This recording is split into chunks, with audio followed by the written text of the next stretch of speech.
Hola, hola amigos, estamos ya probando los equipos porque estamos a las 18 horas, hora de Chile, comenzando nuestro programa especialmente dedicado al grupo Unidos en Oración. Estamos preparando, así que le estoy pidiendo a Beth también que vaya viendo el tema del sonido, que vea si se filtra algo, alguna cosa.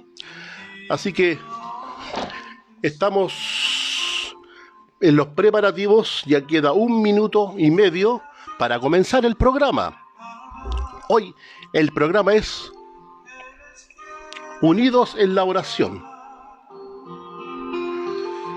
Así que estamos ya previo por comenzar, 18 horas.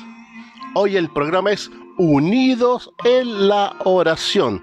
Tenemos un grupo muy especial de distintos países de Latinoamérica, de América y de Norteamérica y de algunas partes de Europa. Bienvenida, Pastora Marlene. Y de tanto sufrir, ya perdiendo tu confianza estás. Confía en Dios. Amigos, estamos por comenzar el programa Unidos en la Oración. Nunca Cristo te dejará, eres su Hijo y su gran tesoro de amor. Muy bien. Invitamos a todos los amigos que se puedan conectar para comenzar nuestro programa dedicado a la oración.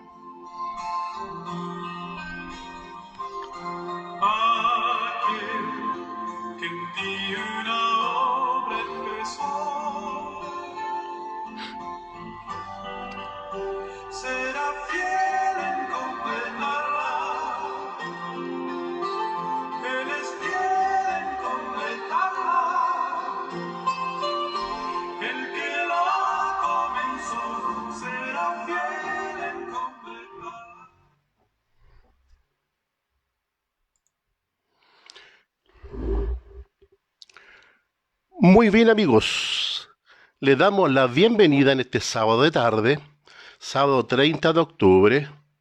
Que Dios bendiga a cada amigo que se está conectando junto a nosotros en nuestro Facebook y por supuesto nuestro canal de YouTube y todas nuestras redes sociales. Agradecemos a ustedes por su compañía, empezando el programa que se llama Unidos en Oración. Hoy estaremos compartiendo junto a todos los amigos de ese gran grupo. Está la pastora Marlene también junto a nosotros para empezar a dar los parabienes. Ministerio Cristiano Evangélico los invita para comenzar nuestro programa. Vamos a empezar leyendo algunos saludos, por supuesto, algunas visitas que se empiezan a integrar a nuestro Facebook. Estamos en este sábado que hoy día ha sido bastante caluroso acá en la zona de Ovalle, pero estamos contentos porque podemos por lo menos mediante las redes sociales compartir junto a los amigos que están en distintos lugares. Gracias a Dios todo esto permite. También quiero saludar a Jonathan Cartes, Andrés Cartes Figueroa. Doy gracias a Dios por este amado amigo, pastor, siervo del Señor, que nos acompaña también en esta tarde en el programa Unidos en Oración. Les voy a comentar antes de comenzar, nosotros tenemos junto a Edgar Parra un grupo bastante grande de hermanos que son de un grupo de WhatsApp que se llama Unidos en la Oración, que son de distintos países, Perú, Argentina, Bolivia, Centroamérica, Norteamérica, en fin, ¿ya? Y esta semana se empezó una campaña, especialmente con el tema de la oración, y hoy día vamos a terminar justamente el tema de la oración para compartir con ustedes. Muchas gracias por estar junto a nosotros y vamos a comenzar, por supuesto, este programa. Vamos a tener una palabra de oración para que el Señor dirija todas las cosas y por supuesto bendiga a cada amigo oyente.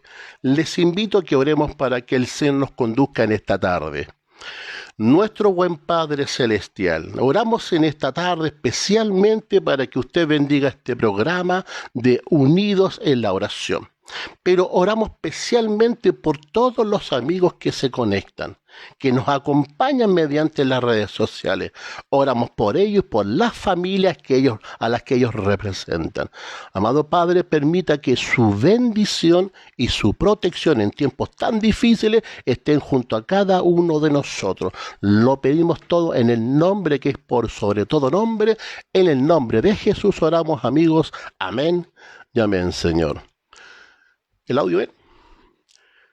Muy bien, amigos, vamos a comenzar el tema de hoy día. Hoy día el tema va a estar basado específicamente en el capítulo 8 de Apocalipsis. Más o menos ahí va a estar basado el tema de la oración y se llama Jesús ante el altar del incienso. Ahí vamos a explicar algunas cosas con respecto al altar del incienso. Cuando Jesús se para en el altar del incienso, ¿cuál es el ministerio de Cristo en el altar del incienso? Antes de comenzar el programa y antes de empezar a leer la lectura bíblica, vamos a dar algunos saludos y por supuesto los nombres que yo le otorgue para que ustedes también los tengan presentes en sus oraciones privadas. Vamos a saludar a Elizabeth Herrera y a Abraham Mundaca. Que Dios bendiga a esta pareja, a esta familia. Y por supuesto cada amigo oyente también tenga los presentes en sus oraciones privadas. Ellos necesitan mucha oración. Elizabeth Herrera y Abraham Mundaca. También oramos por la hermana Tarsis de Valdivia y su familia. Ella pidió encarecidamente la oración de todos ustedes por liberación. También pido por la hermana Elba Reyes Rodríguez. Ella tiene muchos problemas de salud, pero oramos para que el Señor toque, cierto, su vida y la restaure la salud. Quiero pedir especialmente también la oración por Edgar Parra y el hermano Patricio de Argentina.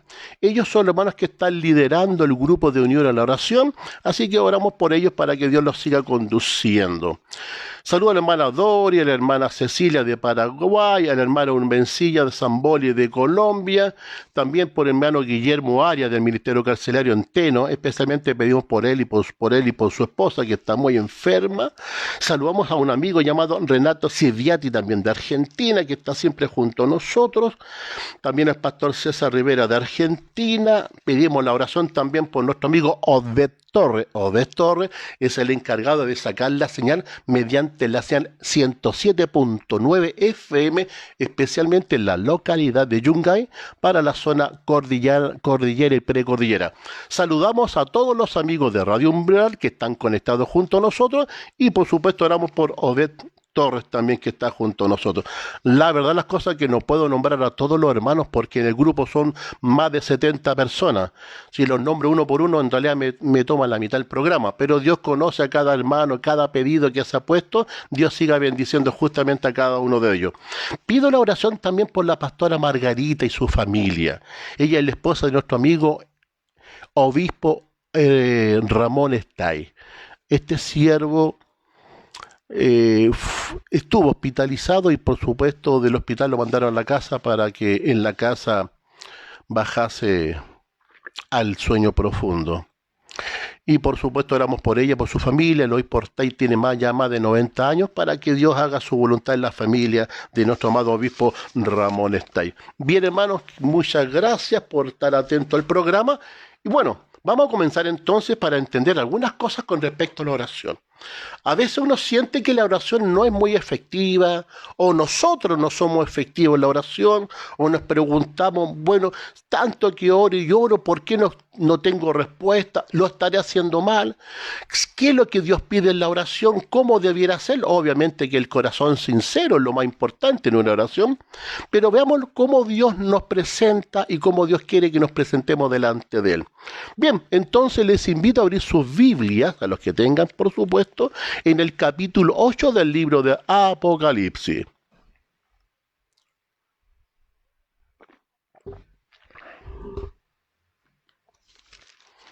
El capítulo 8 del libro de Apocalipsis. Vamos en este texto vamos a contextualizar y va a girar hoy día el tema de esta tarde. El capítulo 8 vamos a detenernos en los versículos 3 y 4, que es lo que nos interesa con respecto al tema de la oración y especialmente al tema del altar del incienso. Dice así la palabra de Dios. Apocalipsis capítulo 8, versículos 3 y 4. Otro ángel vino entonces y se paró ante el altar con un incensario de oro y se le dio mucho incienso para añadirlo a las oraciones de todos los santos. Sobre el altar de oro que estaba delante del trono. Aquí Dios muestra que en el cielo hay un altar que está delante del trono. Es un altar de oro, es un altar donde se presenta incienso, donde un ángel se para frente a ese altar. Versículo 4. Y de la mano del ángel subió a la presencia de Dios el humo del incienso con las oraciones de todos los santos. Bueno, eso es lo que hoy día queremos responder. ¿Quién será este ángel que se presenta ante el altar del incienso? ¿Podrá cualquiera pararse en ese altar? ¿Presentar las oraciones de los santos?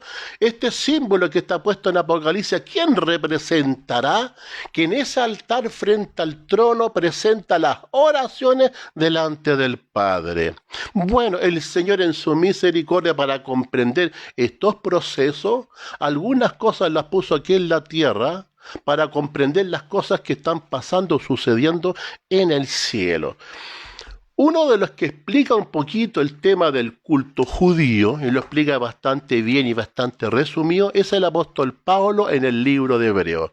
En el libro de Hebreos, el apóstol Pablo explica un poquito el culto judío, cómo estaba conformado, y ahí él incluye el tema del altar del incienso. Vamos entonces al libro de Hebreos. Saludamos a Gasparra, por supuesto, y a todos los amigos de Unidos en Oración. A mi pastor Jonathan Carte, Dios te bendiga, varón de Dios. Muchas gracias por estar en este día junto a mí. Bien, vamos a Hebreos capítulo 9. El apóstol Pablo nos va a ayudar un poquito a entender lo que es el culto judío, porque Apocalipsis 8 presenta, dice que un ángel se para frente al altar, y dice que se para porque añade incienso a las oraciones de todos los santos, y de su mano sube a la presencia del trono de Dios las oraciones de los santos. Pregunto, ¿cualquier ángel se podrá parar? ¿A quién representará este ángel frente al altar del incienso? Bueno, vamos a ver en la sombra, en la tierra, en el culto judío, lo que era el altar del incienso. En Hebreos capítulo 9, el apóstol Pablo ahí nos ayuda bastante en este proceso para comprender el culto judío y de qué estaba conformado. Hebreos capítulo 9. Saludamos también a Jonathan Díaz del grupo Centinelas de la Verdad que está junto a nosotros. Dios bendiga también a Jonathan Díaz Aguilera. Miren, en Hebreos 9, digamos del versículo del 1 en adelante, algunas cosas que el apóstol Pablo explica acerca del culto judío. Dice, Hebreos 9, versículo 1, ahora bien, el primer pacto tenía ordenanzas de culto y un santuario terrenal, porque el tabernáculo estaba dispuesto así. En la primera parte, llamada el lugar santo, estaban el candelabro, la mesa con los panes, con la proposición. Tras el segundo velo estaba el lugar llamado Santísimo, el cual tenía el incensario de oro y el arca del pacto cubierta de oro por todas partes, en el cual estaba una urna de oro que contenía el maná, la vara de Aarón que reverdeció y las tablas del pacto. Si uno sigue leyendo, el apóstol Pablo hace un resumen del culto judío, cómo estaba conformado por un santuario, con qué dimensiones y sus divisiones, y más abajo el apóstol Pablo incluye las ofrendas que se usaban en ese santuario. Si usted lee el versículo 11, el apóstol Pablo ahí da el punto exacto a qué se refería este culto judío, a qué apuntaba todo este sistema de santuario y de ofrenda y sacrificio. En el versículo 11, capítulo 9, versículo 11, dice así, pero estando ya presente Cristo, sumo sacerdote de los bienes venideros por el más amplio y más perfecto tabernáculo no hecho de mano, es decir, no de esta creación, ni por sangre ni de machos cabríos, ni de becerros, sino por su propia sangre, entró una vez en el lugar santísimo, habiendo obtenido eterna redención. Porque si la sangre de los toros y de los machos cabríos, las cenizas y las becerras, rociada a los inmundos, santifican para la purificación de la carne, cuánto más la sangre de Cristo, el cual mediante el Espíritu Eterno se ofreció a sí mismo sin mancha a Dios y limpiará vuestras conciencias de obras muertas para que sirváis al Dios vivo. Por lo tanto, aquí el apóstol Pablo dice que todo el sistema de culto judío, el tabernáculo que se levanta, las fiestas solemnes y todo el sistema de ofrenda apuntaban únicamente al amado Hijo de Dios, a Jesucristo. Por eso él dice, estando ya Cristo presente, heredero de los bienes venideros. Y el apóstol Pablo dice muy lindamente que si la sangre de los toros y de los machos cabríos podía cubrir a un inmundo, cuánto más la sangre de Cristo, dice, limpiará vuestras conciencias. Ahí tienen ustedes una promesa. Si usted tiene problema porque algo acosa en su mente, porque si usted tiene un problema que algo lo persigue en su mente, algo no lo deja vivir, donde Satanás se aprovecha y pone situaciones, imágenes en nuestra mente, donde usted no se puede desprender, que usted está orando, que ni siquiera en la oración usted se puede concentrar, porque usted está elevando una plegaria y de repente Satanás se mete y le pone emociones y sensaciones que usted no puede sacar de su mente. Dijo así el apóstol Pablo, la sangre de Cristo puede limpiar vuestras conciencias. La sangre de Cristo puede limpiar vuestras conciencias. Ahí tiene una hermosa promesa.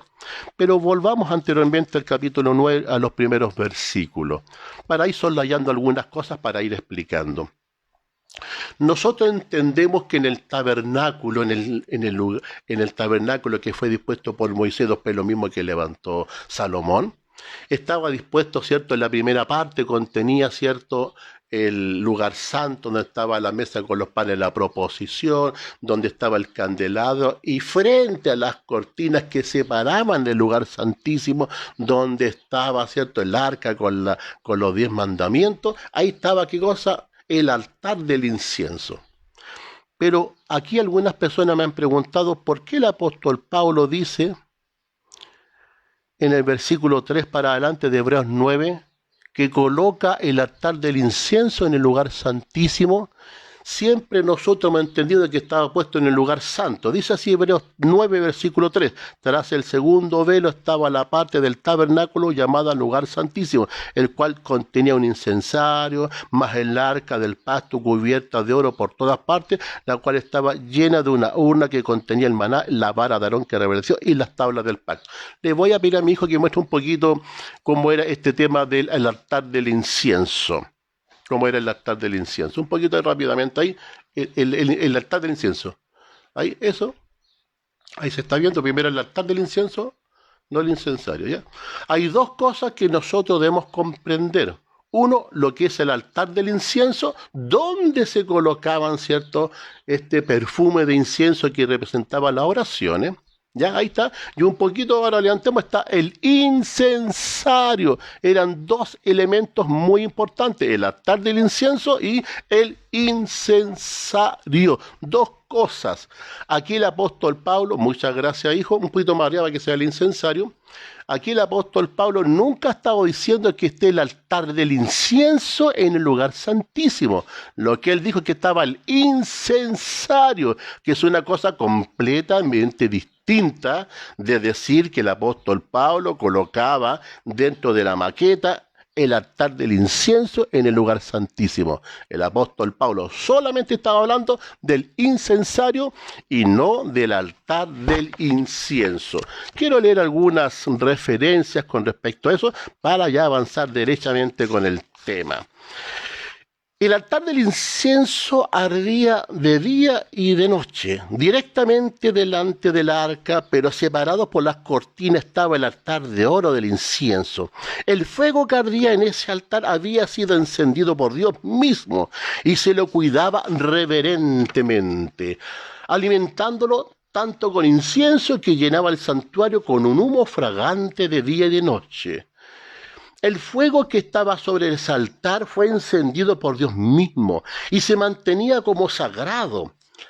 Día y noche el santo incienso difundía su fragancia por todos los recintos sagrados del tabernáculo y por sus alrededores.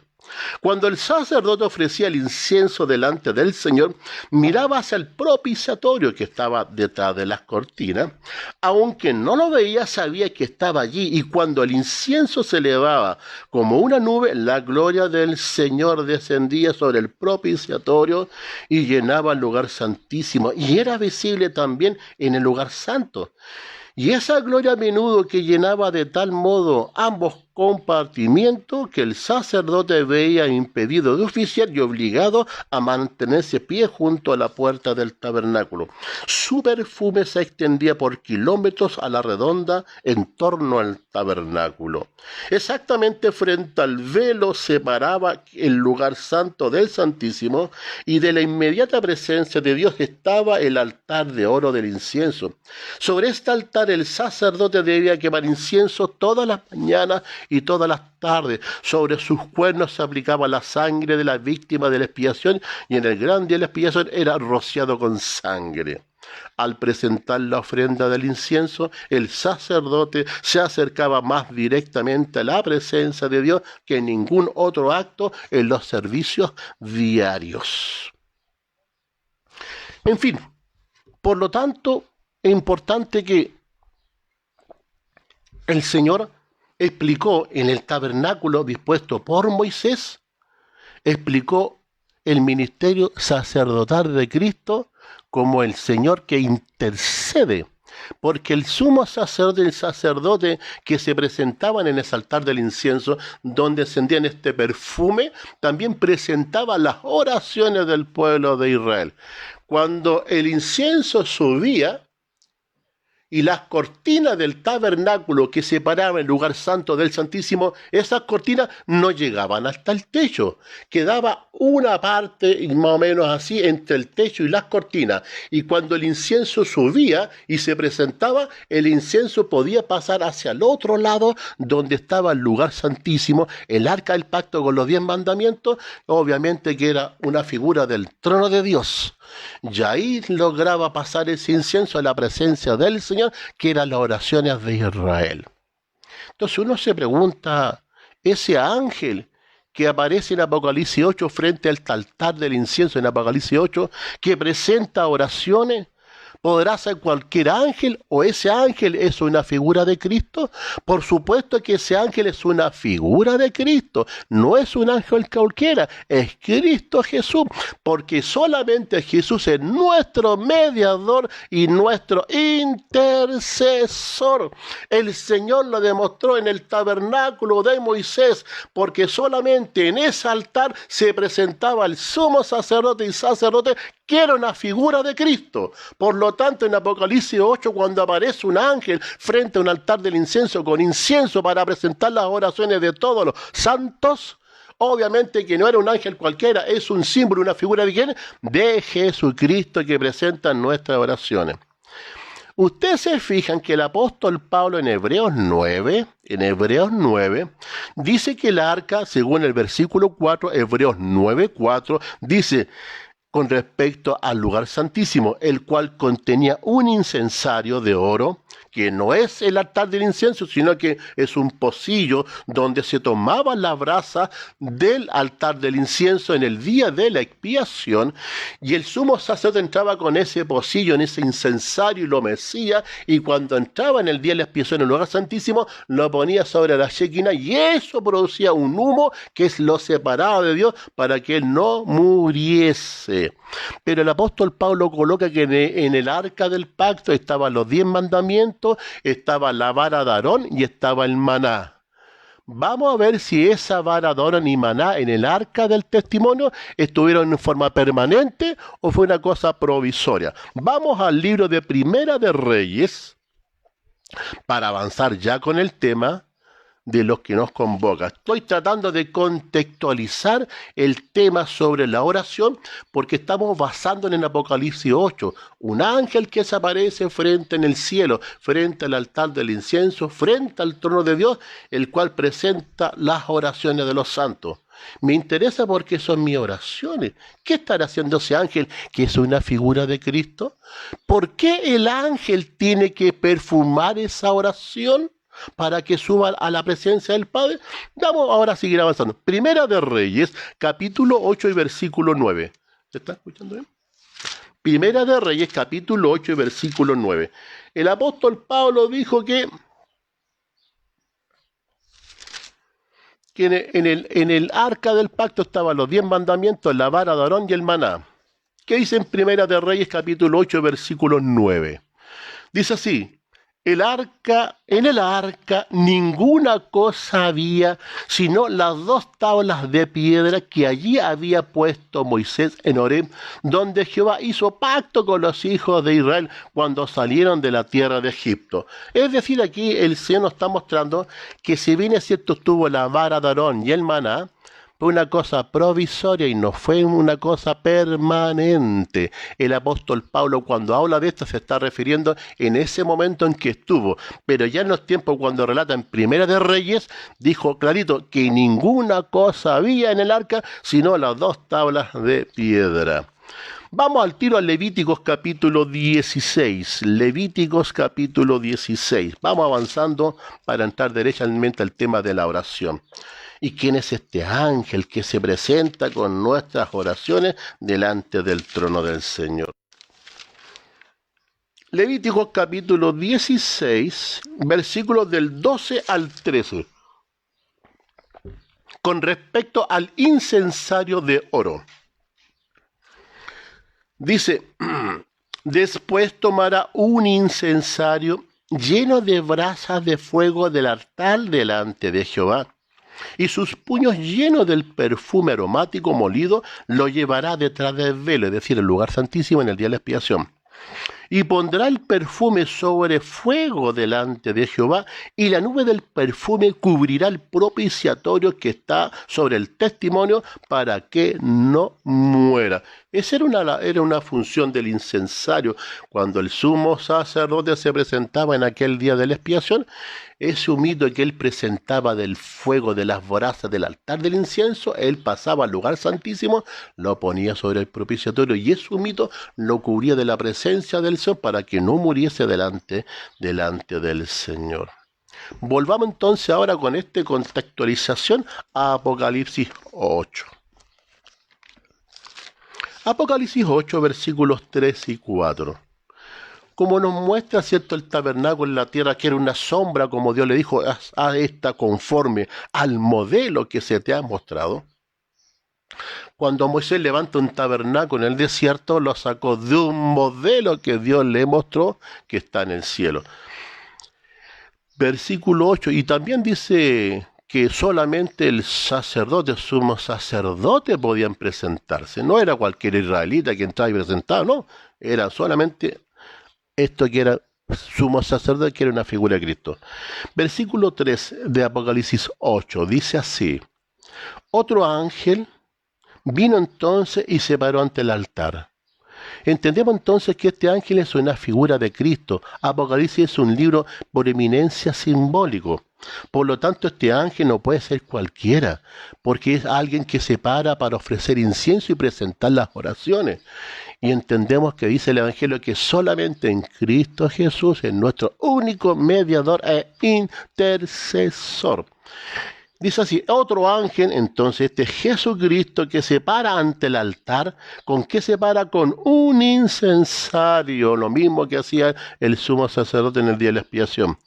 ¿Y qué hace con ese incensario de oro? Dice ahí: Versículo 3 de Apocalipsis 8, y se le dio mucho incienso para añadirlo a las oraciones de todos los santos sobre el altar de oro que estaba delante del trono. Entonces dice que el Señor en el cielo, cuando toma nuestras oraciones, antes de presentarla delante a aquel que está sentado en el trono, el Padre, antes de presentar su oración, dice así la Biblia, que el ángel Jesucristo le añade incienso a nuestras oraciones. La pregunta es, ¿por qué el Señor tiene que perfumar tu oración y mi oración? ¿Acaso será que sin ese perfume mi oración y tu oración no pueden ser presentadas delante de aquel que está sentado en el trono, Dios el Padre? ¿Por qué Apocalipsis 8 presenta que este ángel, que es Jesucristo, una figura de Cristo, para que Él pueda presentar nuestras oraciones, tiene que añadirle incienso? Así dice el versículo 3. Volvamos a leer, versículo 3 de Apocalipsis 8. Otro ángel vino entonces y se paró ante el altar con un incensario de oro y se le dio mucho incienso para añadirlo a las oraciones de todos los santos. ¿Qué pasa cuando el Señor añade ese perfume aromático, ese incienso a nuestras oraciones? Mire lo que sucede, lo que pasa cuando se añade ese perfume a nuestras oraciones. Versículo 4 de Apocalipsis 8. Y de la mano del ángel, que es figura de Jesucristo, de la mano de Jesucristo, dice ahí, subió a la presencia de Dios el humo del incienso con las oraciones de todos los santos. Es decir, cuando se le añade el incienso a mi oración, el Señor va delante del trono, en sus manos lleva mis peticiones, pero primero tiene que perfumarla. ¿Por qué el Señor tiene que perfumar mi oración para poder ser presentada? Quisiera invitarles, amigos oyentes, a abrir en el libro de Proverbios el capítulo 28. Proverbios capítulo 28.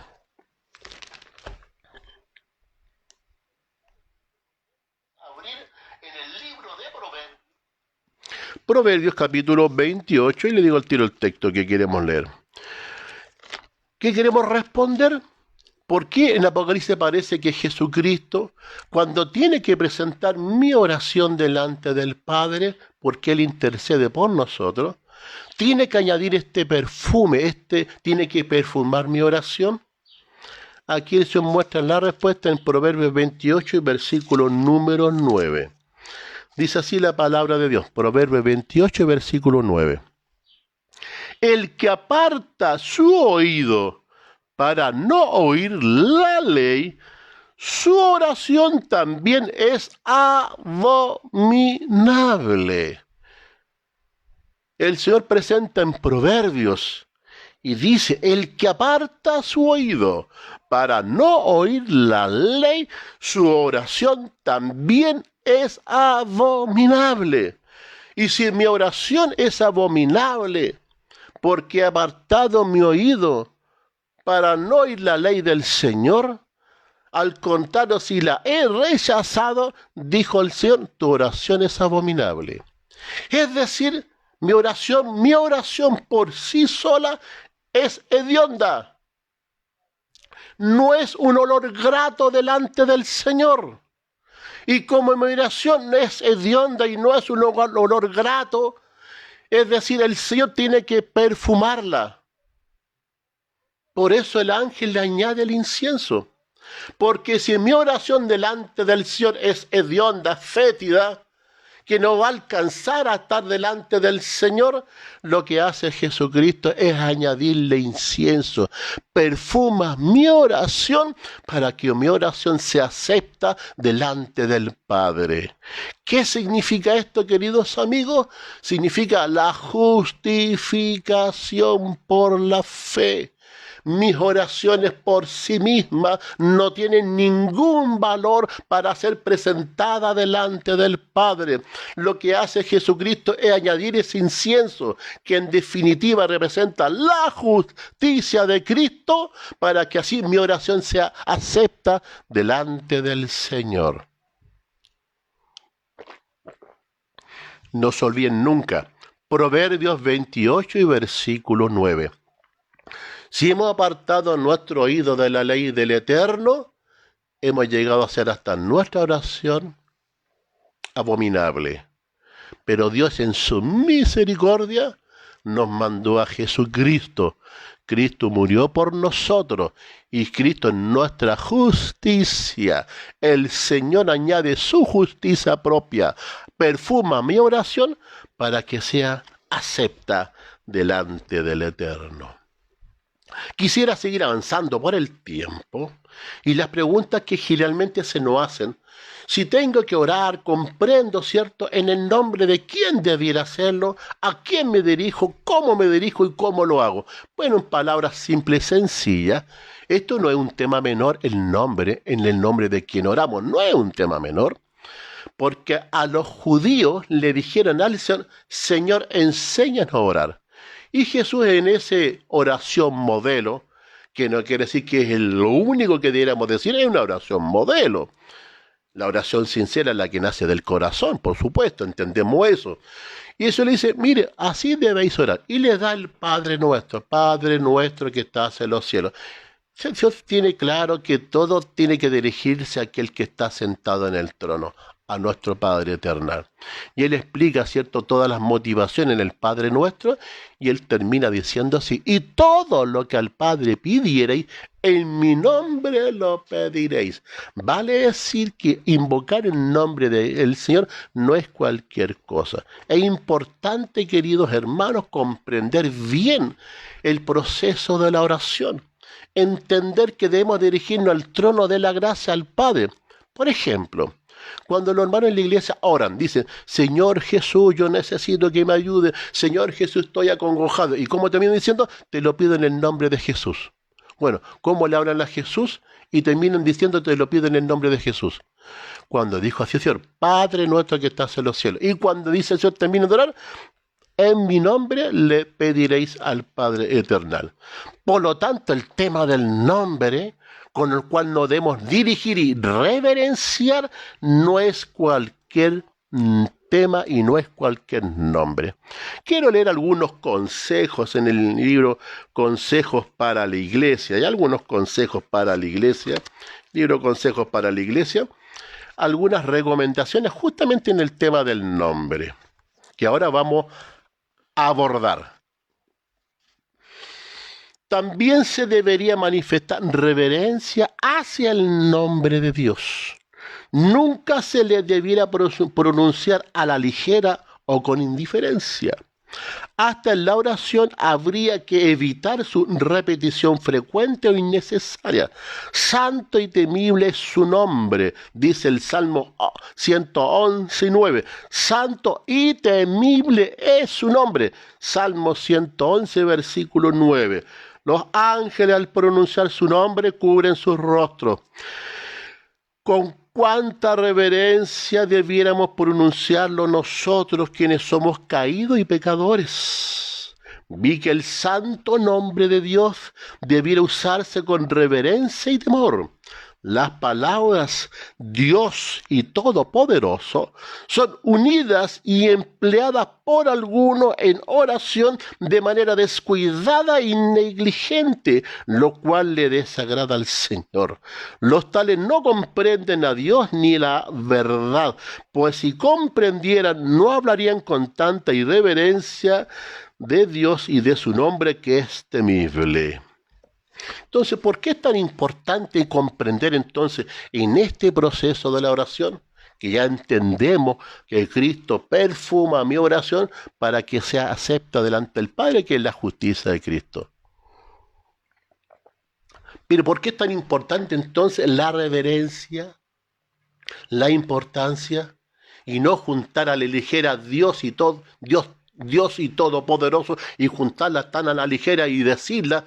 Cuando Dios dice que no se agrada que labios inmundos como los nuestros pronuncien tal nombre. Bien, vamos a avanzar entonces para responder todas estas preguntas al libro del Éxodo, el capítulo 34. En Éxodo 34 vamos a tratar de viendo, ¿cierto?, la forma como nos debemos conducir en la oración y especialmente en el nombre, cómo estamos orando. ¿Por qué es importante esto? Busquen por mientras el Éxodo capítulo número 34. Lo que sucede cuando nosotros vamos a la Biblia, no siempre encontramos el nombre propio de Dios. Todo lo que usted encuentra en cuanto al nombre, Adonai, El Shaddai, Elohim, todo lo que usted encuentra, si usted se fija, eso no es un pronombre personal. Esos son nombres que están indicando las cualidades de quien los ostenta. Pero no es un pronombre personal. Adonai, Elohim, El Shaddai, todo lo que usted encuentra, esos no son nombres propios. Son nombres que están hablando de las cualidades de quien lo representa, como el omnisciente, el omnipresente, el todopoderoso, en fin, si usted va buscando en la Biblia, todos esos nombres referentes al Señor no son un nombre propio, son las cualidades de quien ostenta ese título. Por ejemplo, la palabra Jehová, no vamos a criticar a los que lo usan porque no es el fin, sino que más o menos para entender algunas cosas. Si fuéramos nosotros honestos en el original, en el hebreo no tiene vocales. Pero encontramos la palabra Jehová o Yahvé. Está bien, la usamos con respeto. Pero si en el hebreo no existen las vocales, ¿cómo nos llega a nosotros el nombre Jehová y Yahvé? Lo que pasa, entendemos que unos judíos llamados los masoretas, en ciertos siglos, por tratar de transliterar el nombre y algunas cosas del hebreo, buscaron lo más parecido en el castellano que se pudiera parecer tanto al texto original, por lo menos como en fonética, como sonaba. Jehová, Yahvé, entonces trataron de vocalizar y quedó de lo que tenemos. Pero el original no existen las vocales. ¿Usted entiende cuál es el nombre? HWIH. HWIH, eso no, como que no se puede pronunciar. De hecho, cuando Moisés le pregunta, bueno, ¿en el nombre de quién iré a sacar a este pueblo? Él se reveló como el gran yo soy el que soy, te ha enviado. Es decir, Dios se presenta como alguien, como el verbo presente, el yo soy, alguien que no tiene ni pasado y tampoco tiene futuro. Pero no ha sido el pronombre personal. ¿Qué es lo que es un pronombre personal? Por ejemplo, si hay un grupo de personas, hablemos de varones, y yo digo, varón, ven acá, ¿a quién me refiero? ¿A alguien en particular o a todos? A todos. Pero si yo uso el pronombre personal, digo, dentro del grupo varón, digo, Nelson, ven acá, ¿a quién me refiero? ¿A todo o a alguien en particular? Obviamente que alguien en eso es un pronombre personal. Y en la Biblia no se ha desarrollado el pronombre personal. Vamos entonces al Éxodo 34, para que vean que esto no es un tema menor conocer. Versículos del 1 al 5. Éxodo 34, versículos del 1 al 5. Dice así la palabra de Dios. Y Jehová dijo a Moisés, alístate 2 tablas de piedra como las primeras, y escribiré sobre esas tablas las palabras que estaban en las tablas primeras que quebraste. Prepárate, pues, para mañana, y sube de mañana al monte de Sinaí, y preséntate ante mí sobre la cumbre del monte. No suba hombre contigo, ni parezca alguno en todo el monte, ni oveja ni buey pascan delante del monte. Y Moisés alistó las 2 tablas de piedra como la primera, y se levantó de mañana y subió al monte Sinaí, como mandó Jehová, y llevó en su mano las 2 tablas de piedra. Yo me imagino que cuando el Señor le dio la orden a Moisés, no creo que Moisés haya dormido bastante bien. Tiene que haber estado bien preocupadito porque tampoco se podía quedar dormido. Entonces Moisés tiene que estar muy preocupado, muy concentrado, y muy de mañana fue a presentarse delante del Señor con las 2 tablas de piedra como las primeras, porque iba a volver a escribir las primeras cosas que estaban en las primeras tablas que Moisés había quebrado. La pregunta es, ¿era solamente que Dios quería escribir las 2 tablas en las tablas de piedra, los 10 mandamientos? ¿Cuál es el otro tema que Dios quería convocar a Moisés? Leamos entonces el versículo 5 de Éxodo 34. Y Jehová descendió en la nube y estuvo allí con él. ¿Qué estuvo haciendo? Solamente escribiendo los 10 mandamientos. ¿Qué dice ahí? Proclamando el nombre de Jehová. Ese era parte del tema con el cual Dios quería tratar con Moisés. No solamente escribir las primeras cosas que estaban en las primeras tablas que Moisés había escrito, porque dijo que estuvo con el Señor y el Señor estuvo allí proclamando su nombre. Por lo tanto, este no es cualquier tema, porque es importante que conozcamos bien este concepto del nombre del Señor. El Señor se dio el tiempo, hermanos queridos, de proclamar su nombre. Cuando ustedes vean en el judaísmo, para que vean el tema de la reverencia, permiso, me voy a poner mi kipá para hablar de esto un poquito. Cuando ustedes ven en el judaísmo, ¿cierto?, que están leyendo la Torá y están siempre así, inclinándose reverentemente, y dicen generalmente Baruch Hashem, Baruch Hashem. ¿Qué es lo que hacen ellos? Ellos cuando encuentran en la Torá, en la Biblia, en la palabra de Dios, el nombre de Dios, o algo que aluda al nombre de Dios, ellos hacen una reverencia, dicen Baruch Hashem, santo es su nombre. Es una señal de reverencia, porque para el judaísmo también no era cualquier cosa entender y comprender qué es lo que era el nombre del Señor. Si usted lee el Éxodo 20, capítulo 7, Éxodo donde están los 10 mandamientos, versículo 7, ahí hay Dios expresa sus sentimientos cuando dice que no dará por inocente a todos aquellos que tomen su nombre en vano. Eso quiere decir que para Dios no es cualquier cosa. Está puesto en los 10 mandamientos y dijo así el Señor que no dará por inocente a todos aquellos que tomen su nombre en vano. No lo dará por inocente. Por lo tanto, este tema hay que comprenderlo. Si el judío tiene esa reverencia cuando encuentra el nombre de Dios en la palabra y le hace una reverencia y dice Baruch Hashem santo su nombre, y nosotros de qué forma tomamos la palabra y cómo actuamos delante de Dios, estamos quizás cometiendo una grave falta, estimados amigos.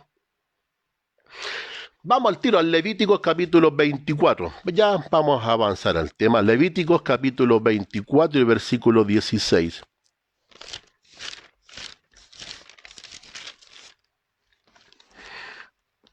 Levítico 24 y versículo 16 dice, el que blasfemare el nombre de Jehová ha de ser muerto, toda la congregación lo apedreará, así el extranjero como el natural, si blasfemare el nombre, morirá.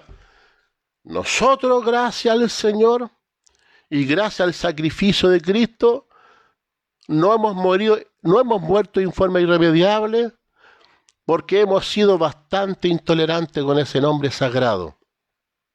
De hecho, en el judaísmo, entendiendo el nombre que era algo sagrado y algo de poder, ellos inventaron la cábala, las palabras cabalísticas, de las 4 letras con las cuales se puede definir su nombre, entre comillas, porque ni siquiera se puede pronunciar.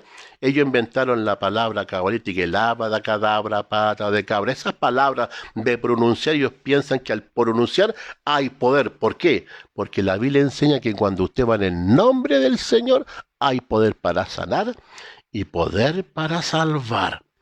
Vamos al Salmo 124. ¿Qué poder da el nombre del Señor? Salmo 124. Rápidamente el Salmo 24 y versículo número 8.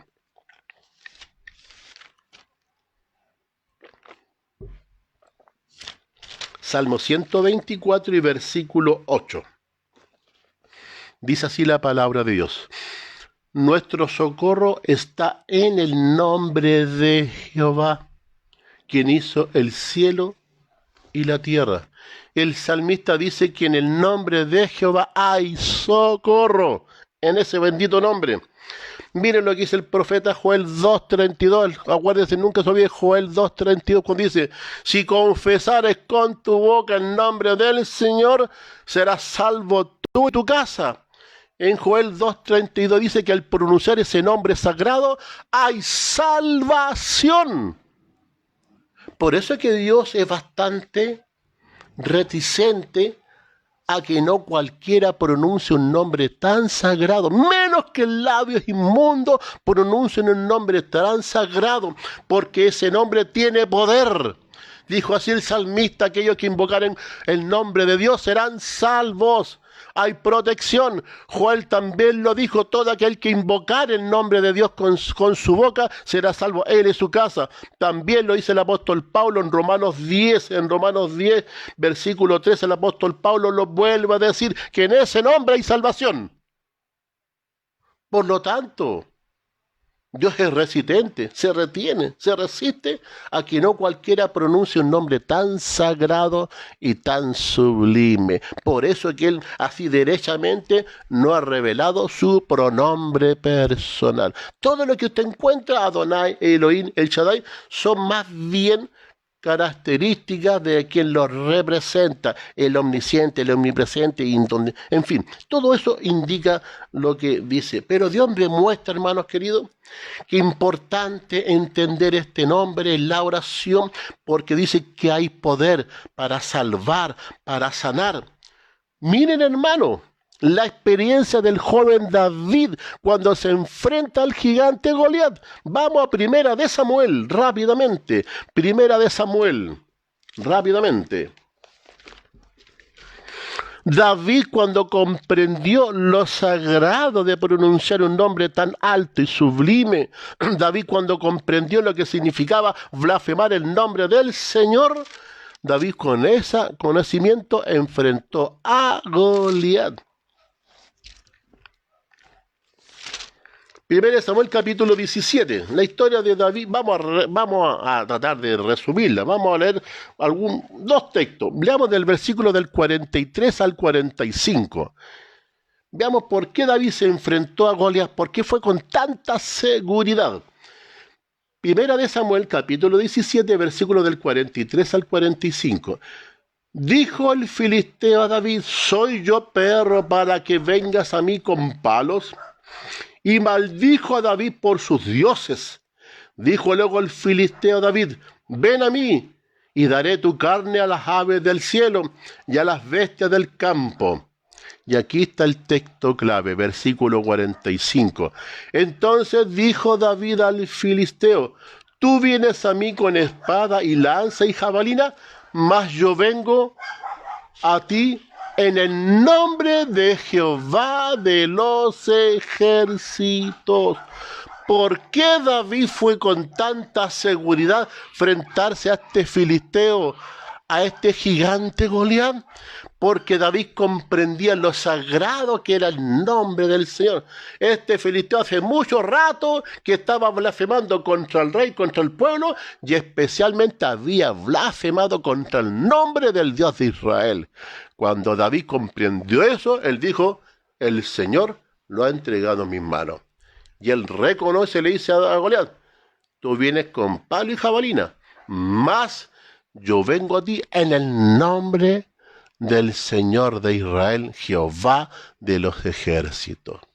Es importante entender eso, porque cuando tú te presentas ante cualquier adversidad, quizás cuántos gigantes, cuántos Goliat se te presentan en la vida, que le temes a un trabajo, le temes a la oposición de las personas, le temes al comentario de uno y de otro. Cuando tienes que enfrentar una situación particular, es como un gigante y tú le temes. Tienes que pensar igual que David: anda a enfrentar ese problema, pero en el nombre del Señor, y obtendrás la victoria. Mira lo que dice el Salmo 118, rápidamente. El Salmo 118, hablando acerca de lo mismo. versículos del 9 al 12, Salmo 118, versículos del 9 al 12. Miren cómo habla el salmista con respecto al nombre del Señor. Mejor es confiar en Jehová que confiar en príncipes.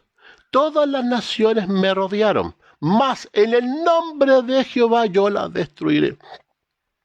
Me rodearon y me asediaron, mas en el nombre de Jehová yo las destruiré. Me rodearon como abejas y se ardecieron con fuego de espino, mas en el nombre de Jehová yo las destruiré.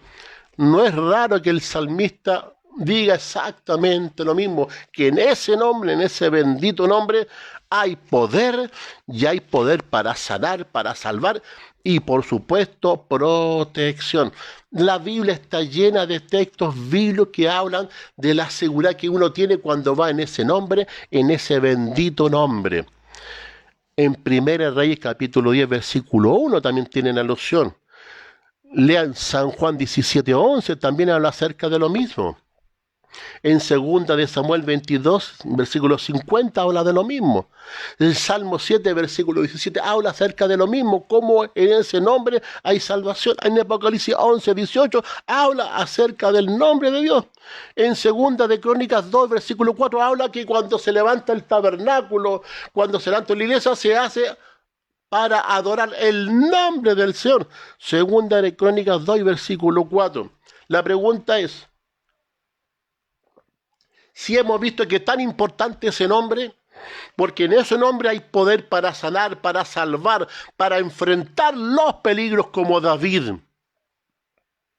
Joel dice que solamente el pronunciar ese bendito y santo nombre hay poder para salvar a ti y a tu casa.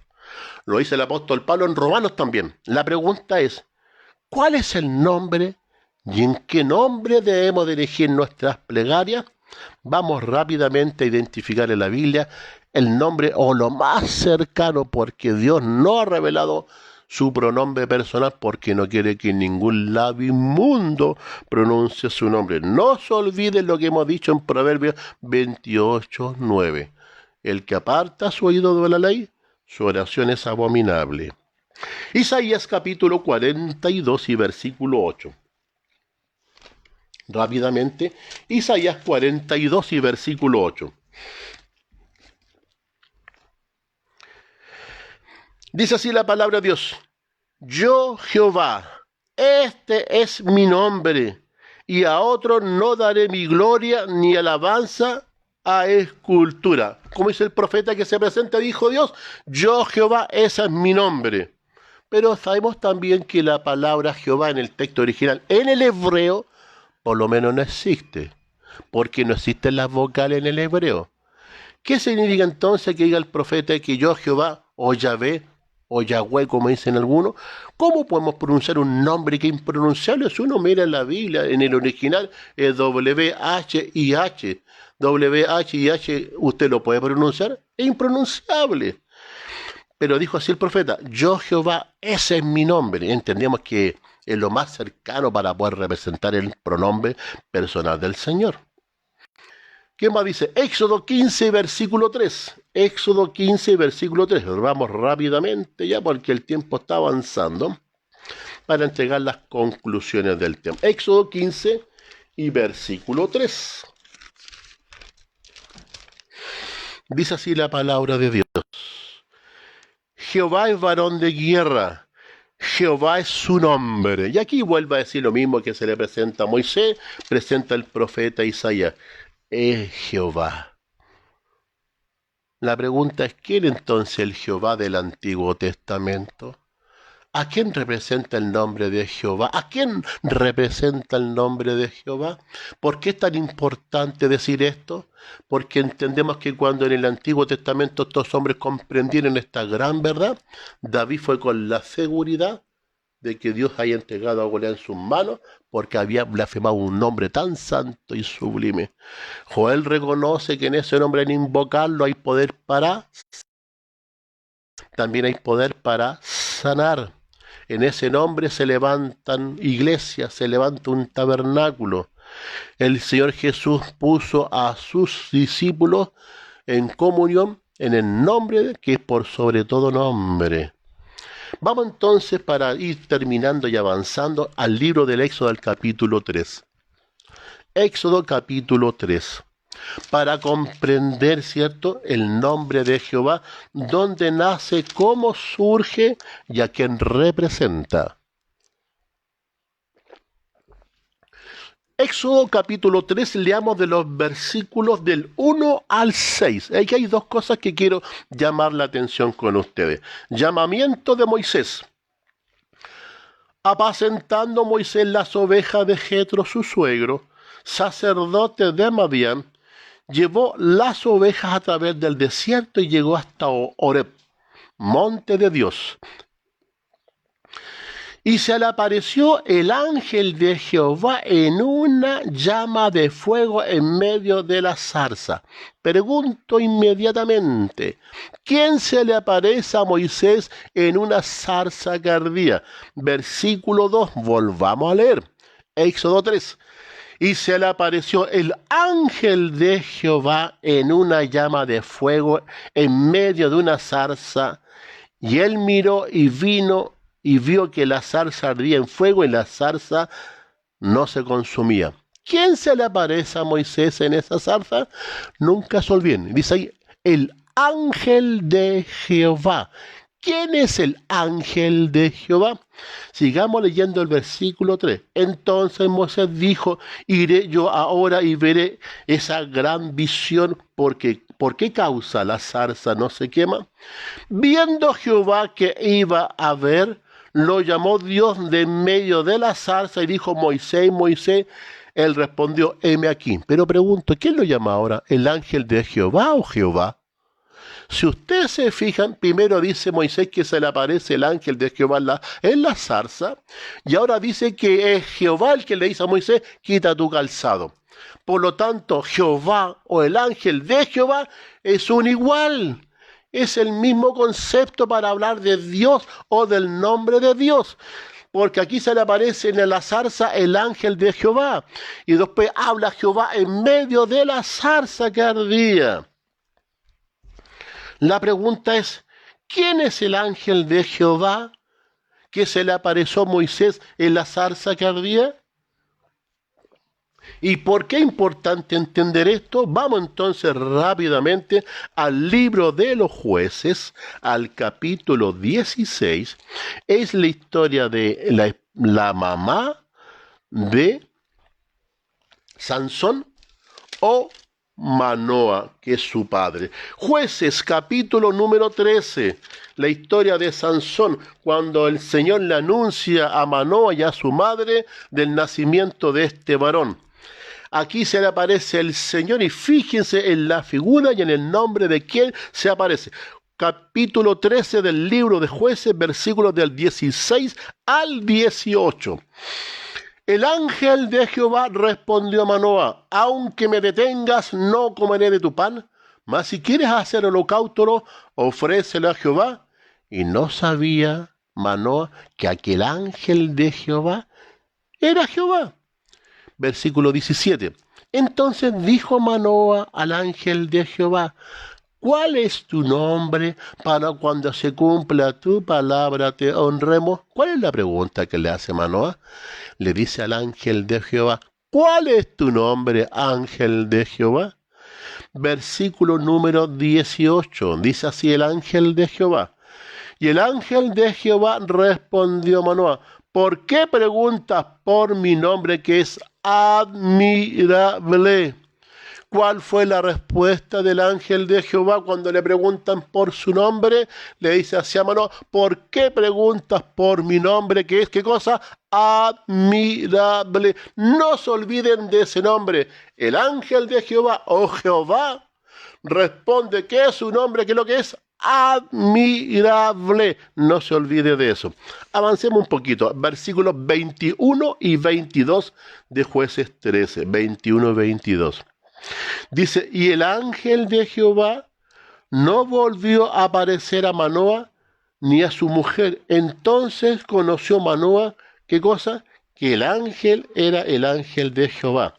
versículo 22. Y dijo Manoa a su mujer, ciertamente moriremos porque a Dios hemos visto. ¿Qué reconocen ellos en el ángel de Jehová? Que habían visto a Dios. Reconocen que el ángel de Jehová era Jehová. Y reconocen que habían visto a quién. Habían visto a Dios. Nunca un ángel que no fuera Dios se iba a atribuir tal adoración. Jamás. El ángel de Jehová le responde, bueno, mi nombre, ¿cuál es? Admirable.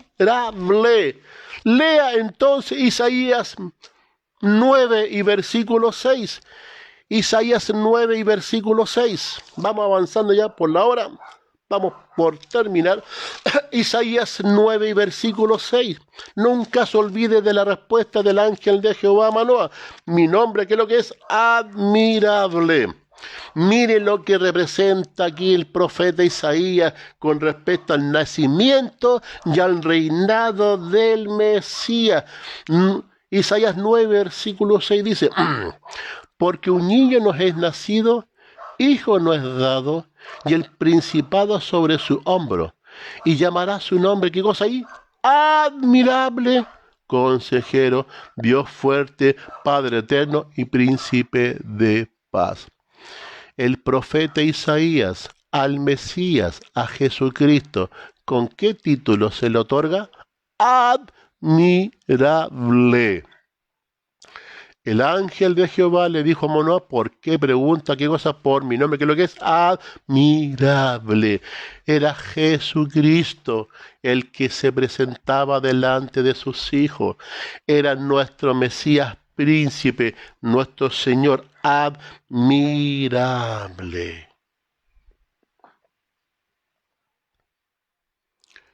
Nunca se olvide lo que le dijo el ángel Gabriel a María y a José en el nacimiento del Mesías. Dijo que él venía delante de la presencia del Padre en el trono en el cielo, y que del trono le dijo a Gabriel, dile así a María y a José, este es el nombre que pondrás al niño. ¿Cuál es el nombre? Jesús. Jesús es el nombre que el cielo le otorga al Mesías. Y cuando preguntamos nosotros en el nombre de quién debemos orar, lo más cercano es Jesús. Jesús es el nombre del ángel de Jehová. El ángel de Jehová dijo, mi nombre es admirable. El profeta Isaías dijo que el nombre del Mesías que iba a nacer era que goza su nombre admirable, consejero, príncipe de paz y Padre fuerte. Es importante entonces, queridos amigos, para ir resumiendo, es importante que cada vez que nosotros oremos, entendamos, pero con reverencia, orar y terminar pidiendo en el nombre de Jesús. Jesús dijo así, Padre nuestro que estás en los cielos, todas las cosas se les pedimos al Padre, pero dijo el Señor, en mi nombre les pediréis. ¿Y por qué en ese nombre? Es un poco lo que grafica Apocalipsis 8, el ángel ante el altar. Ese ángel tiene que perfumar mi oración porque mi oración no es un olor grato. Y cuando el ángel perfuma esa oración, cuando añade su justicia a la justicia de Cristo, esa oración alcanza el trono de la gracia delante del Padre. En ese nombre, que es por sobre todo nombre, debemos orar. Y no se le puede tomar ni con ligereza, hay que reverenciar ese bendito nombre, porque en ese nombre hay poder. Y quiero terminar con ustedes en el libro de los Hechos, Hechos capítulo número 3, libro de los Hechos, para ir terminando, capítulo 3. Leamos del versículo del 1 al 6. Hechos capítulo 3. Hechos del 1 al 6. El capítulo 3 del libro de los Hechos dice así. Pedro y Juan subían juntos al templo a la hora novena de la oración. Hay una hora en la oración. Era traído un hombre cojo de nacimiento a quien ponían cada día a la puerta del templo que se llamaba La Hermosa para que pidiese limosna a los que entraban en el templo. Cuando vio a Pedro y a Juan que iban a entrar en el templo, les rogaba que diesen limosna. Pedro, con Juan fijándose en él, los ojos en él, dijo: míranos. Entonces él estuvo atento esperando recibir algo de ellos. Miren la respuesta en el versículo 6. Mas Pedro dijo: no tengo plata y no tengo oro, pero lo que tengo te doy. En el nombre de Jesús de Nazaret, levántate y anda. Pedro comprendió que en ese nombre hay poder, poder para salvar, poder para sanar. Por eso que nosotros siempre oramos y pedimos en el nombre de Jesús de Nazaret, porque ese nombre tiene poder. Y hay que tratarlo con reverencia, como corresponde, porque su nombre es un nombre sagrado. Pedro, cuando invocó en el nombre de Jesús de Nazaret, ese cojo fue sanado. Y muchos en el nombre de Jesús fueron sanados, porque ese nombre tiene poder para salvar y poder para sanar. Y aquí un pequeño paréntesis. Cuando se habla y se predica y se promueve el evangelio de la prosperidad, cuando hoy en día escuchamos predicaciones y un movimiento que habla del evangelio de la prosperidad, ese evangelio de la prosperidad estaría descartando a Pedro y a Juan, porque dijo así Pedro y Juan: no tengo oro y no tengo plata. Por lo tanto, Pedro y Juan no podrían ser parte del evangelio de la prosperidad, porque Juan reconoce que no tiene absolutamente nada. Si usted lee el libro de Lucas, capítulo 9, versículo 58, dijo así el libro de Lucas con respecto al Señor. Dijo así Jesucristo: las zorras tienen su guarida, los pájaros sus nidos, mas el Hijo del Hombre no tiene dónde recostar su cabeza. Por lo tanto, el evangelio de la prosperidad, Jesús no podría ser parte de ese movimiento, porque dijo así el Señor: el Hijo del Hombre no tenía dónde recostar su cabeza. Estimados amigos de Unido en la Oración, amigos que me han acompañado en esta tarde, hemos comprendido de alguna forma cómo el Señor intercede ante el altar del incienso por nuestras peticiones.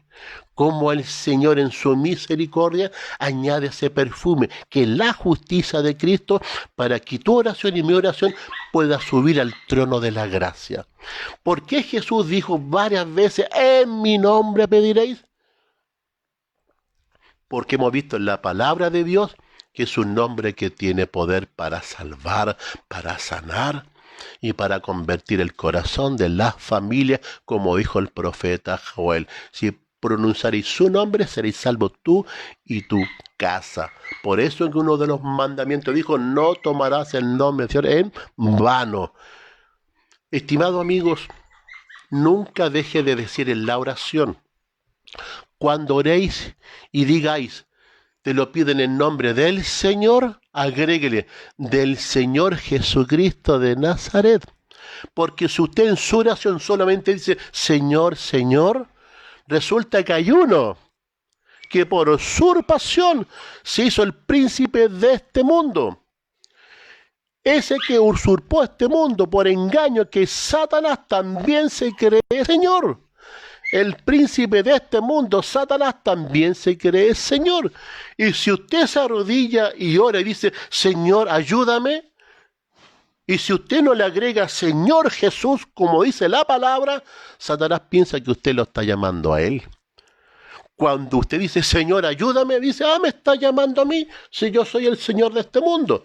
Pero si usted dice la oración Señor Jesús de Nazaret, como lo dijo Pedro, ayúdame, el Señor vendrá en su auxilio. Estimados amigos, la hora ha pasado, El tema da para bastante, falta mucho, hermano, falta mucho que decir. Quizás para una segunda oportunidad hablaremos de la oración pública, la oración privada. Cuando dijo Cristo, entra en tu aposento y cierra las puertas y ora en secreto. ¿Qué significa todo eso? Hay mucho, hermano, mucho que decir, que da para una segunda oportunidad. Muchas gracias, amigos, por habernos acompañado. Saludos a todos los grupos unidos a la oración. Que Dios les bendiga grandemente. Los amigos de Radio Umbral. Saludo a mi pastor Jonathan Carter, a Jonathan Díaz, Edgardo Parra, a todos los que están acompañando a la pastora Marlene Emilia, y muchas gracias a todos los que han estado junto a nosotros. Que Dios les bendiga, y será para una segunda oportunidad y quizás para un segundo tema, seguir con el tema, la oración privada y la oración pública. Gracias por todo y nos vemos en una próxima oportunidad. Bendiciones, muchas gracias.